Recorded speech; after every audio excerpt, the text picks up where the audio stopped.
Muraho neza nshuti bavandimwe, nongeye kubasuhuza. Imana ibahe umugisha. Tugiye gukomeza hamwe n'igitabo cya kabiri mu bitabo 66 bigize Bibiliya yera. Iki gitabo cyitwa Kuva.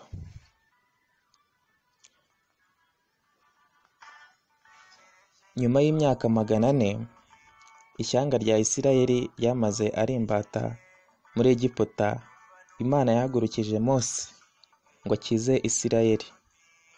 Ako gakiza kaje gaciye mu byago 10 Imana yateje umuyobozi w'icyo gihugu ngo abone kurekura Abisirayeli. Hari ibice by'ingenzi rero bigize iki gitabo. Cya mbere ni ukuvuka no guhamagarwa kwa Mose.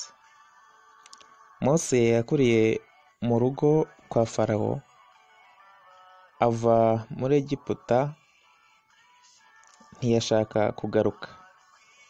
Imana imwiyereka imusezeranya kumukoresha umugambi wayo, cyangwa se Imana iramwiyereka imusezeranya kumukoresha no gusohoza umugambi wayo. Igice cya kabiri ni ibyago no kurekurwa. Imana yakoresheje ibyago 10 ngo yemeze Farawo kurekura Isirayeli. Icyago cya nyuma cyabaviriyemo Pasika yo kujya bizihiza baziririza uko umwaka utashye.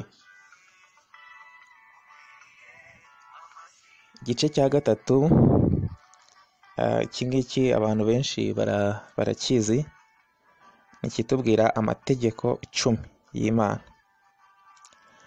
Aya mabwiriza yari ayibanze ku mategeko y'Imana yageneye Abisirayeli, atangirana ibyo ishyanga rikwiriye kwitwara ku Mana,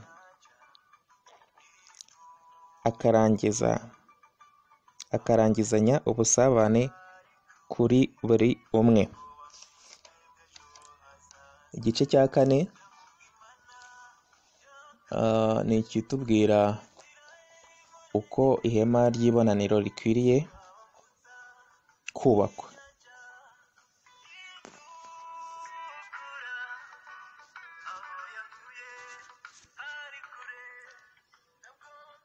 Ihema rigizwe n'ihema ryubatse aho umutambyi yajyaga atamba ibitambo ku Mana ku bw'Abisirayeli, bishushanya kubaho kw'Imana hagati mu bantu bayo.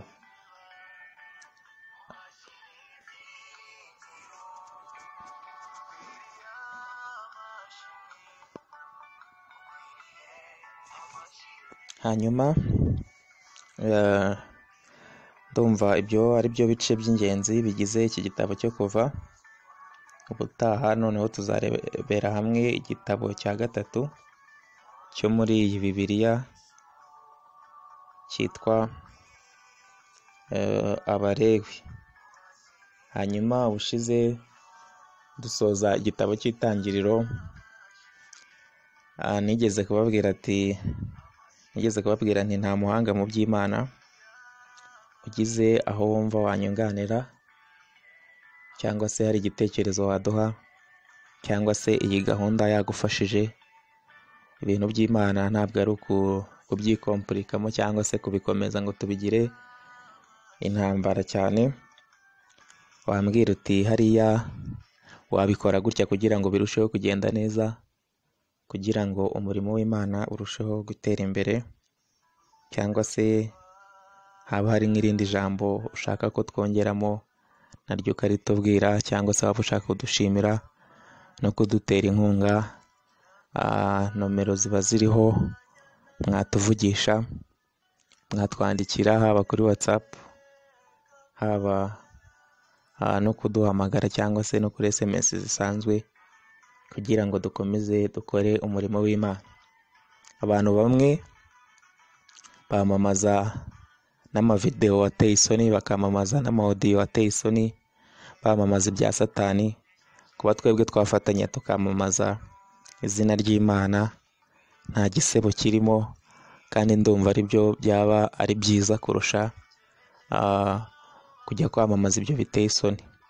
Wifuza rero gukorera Imana biroroshye, ubu ngubu wayikorera, watwandikira, watuvugisha, washyiraho komenti uduhaye na nomero yawe twakwihamagarira kugira ngo uduhe igitekerezo, kuko ibitekerezo byanyu tuba tubikeneye. Murakoze cyane, turi kumwe, Imana ikomeze ibahe umugisha.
Imana yakuye Abisirayeli muri Egiputa, ikabambutsa inyanja itukura. Aho yankuye hari kure, ntabwo bafite bw'ejo hazaza. Ndavuga Imana